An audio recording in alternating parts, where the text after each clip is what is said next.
Lorax by Dr. Seuss.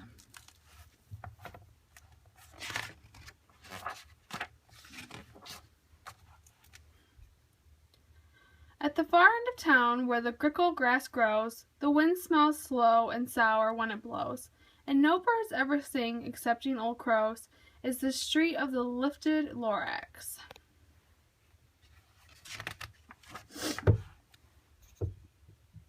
And deep in the grickle grass, some people say, if you look deep enough, you can still see today where the Lorax once stood, just as long as it could, before somebody lifted the Lorax away. What was Lorax? And why was it there? And why was it lifted and taken somewhere? From the far end of town where the grickle grass grows, the old Onceler still lives here. Ask him, he knows. You won't see the Onceler. Don't knock at his door. He stays in his lurkum on top of his store. He lurks in his lurkum, cold under the roof, where he makes his own clothes out of muffed moof. And on special dank midnights in August he peeks out of the shutters, and sometimes he speaks, and tells how the Lorax was lifted away. He'll tell you, perhaps, if you're willing to pay. On the end of a rope he lets down a tin pail. You have to toss in 15 cents and a nail, and the shell of a great-great-great-grandfather snail. Then he pulls up the pail, makes a most careful count to see if you've paid him the proper amount. Then he hides what you paid him away in his snub, his secret strange hole in his groofless glove.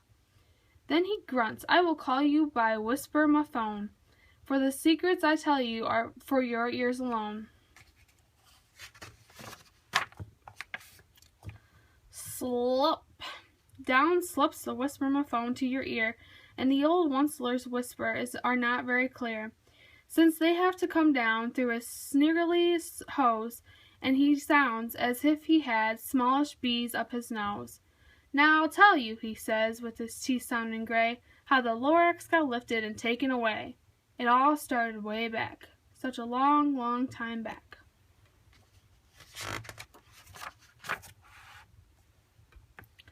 Way back in the day when the grass was still green, and the pond was still wet, and the clouds were still clean, and the song of the swomy swans rang out in space, one morning I came to this glorious place.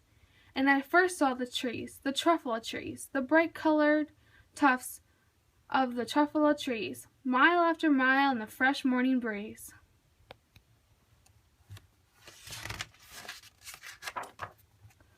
And under the trees I saw brown barbaloots frisking about in their bubaloot suits, as they played in the shade and ate truffula fruits.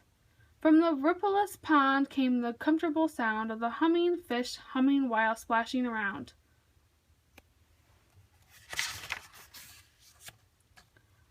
But those trees, those truffula trees, all my life I've been searching for trees such as these.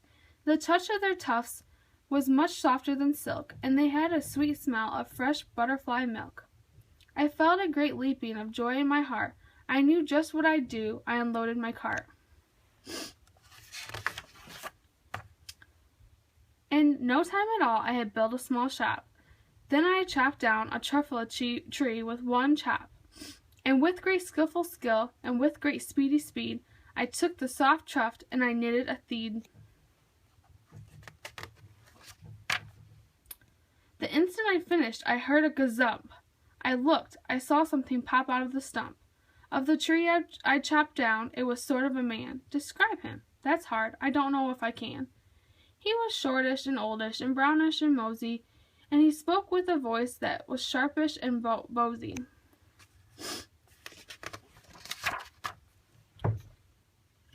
Mister, he said with a sawdusty sneeze, I am the Lorax. I speak for the trees. I speak for the trees have no tongues. And I'm asking you, sir, at the top of my lungs. He was very upset as he shouted and puffed, What's that thing you've made out of my truffula tuft?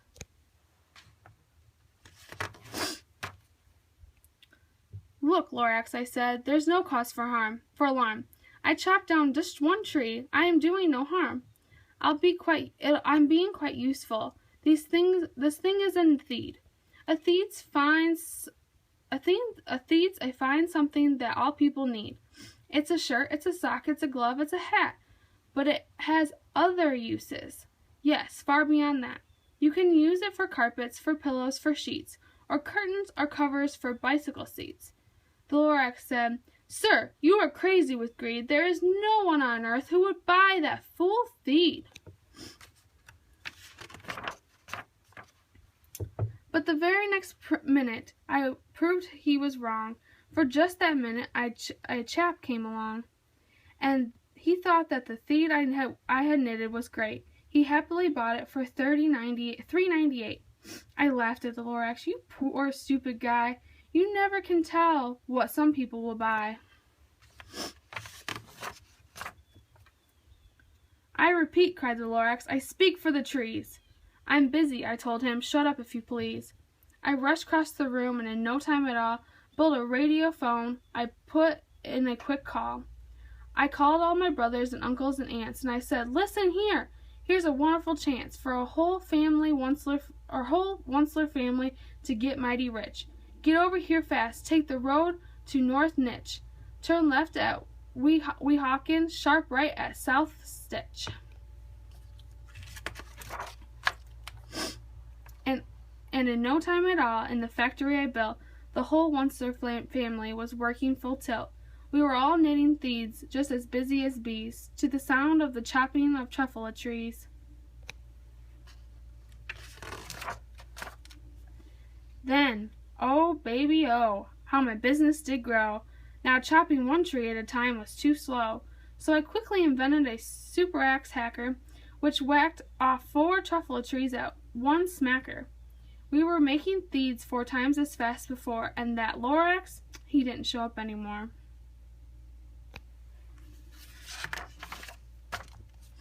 But the next week he knocked on my new office door. He snapped, I'm the Lorax who speaks for the trees, which you seem to be chopping down as fast as you please.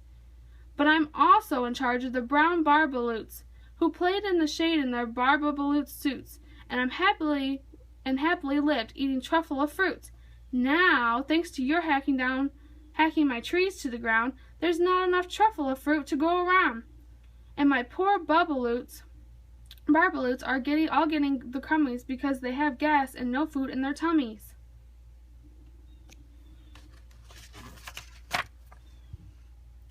They loved living here, but I can't let them stay. They'll have to find food, and I hope that they may. Good luck, boys, he cried, and he sent them on their way. I, the Onceler, felt sad as I watched them all go. But business is business, and business must grow, regardless of crummies and tummies, you know.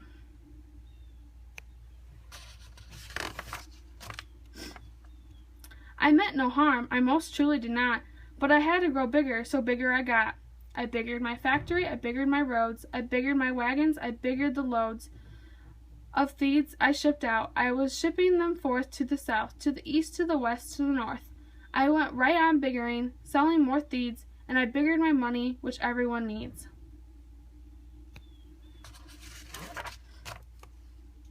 Then again he came back. I was fixing some pipes when the old nuisance Lorax came by with more gripes. I am the Lorax, he coughed and whiffed.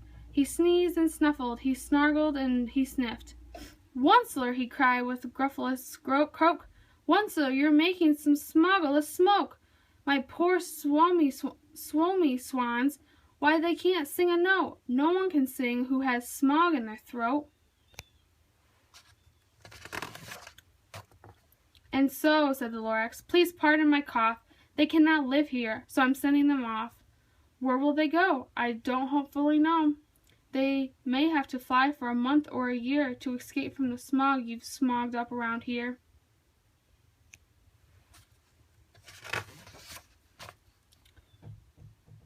What's more, snapped the Lorax, his dander was up. Let me say a few words about gluppity-glup. Your machinery chugs on day and night without stop, making gluppity-glup. Also, sloppity-slop. And what do you do with this leftover goo? I'll show you, you dirty old onceler man, you. You're glumping the pond where the humming fish hummed. No more can they hum, for their gills are all gummed. So I'm sending them off on their future too dreary.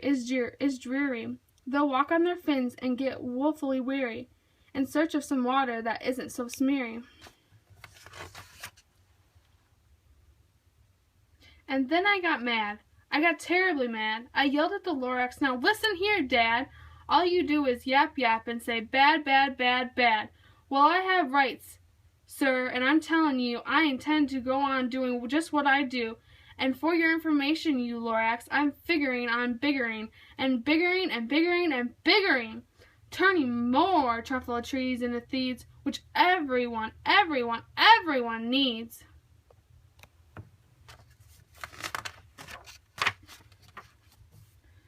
And at that very moment we heard a loud whack. From outside in the fields came a sickening smack on the axe of a tree. Then we heard a tree fall, the very last truffle tree of them all. No more trees, no more thieves, no more work to be done. So in no time, my uncles and aunts, everyone, all waved me goodbye. They jumped into my cars and drove away under the smoke-smugged stars. Now all that was left neath the bad-smelling sky was my big empty factory, the Lorax, and I. The Lorax said nothing, just gave me a glance. Just gave me a very sad, sad backward glance as he lifted himself by a seat of his pants, and I'll never forget the grim look on his face when he hoisted himself and took leave of this place, through a hole in the smog without leaving a trace.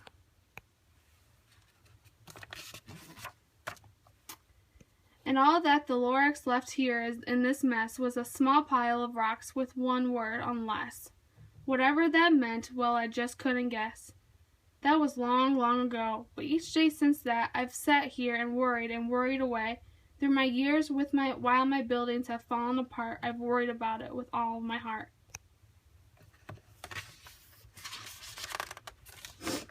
But now, says the onceler, now that you're here, the word of the Lorax seems perfectly clear. Unless someone like you cares a whole awful lot, nothing is going to get better, it's not.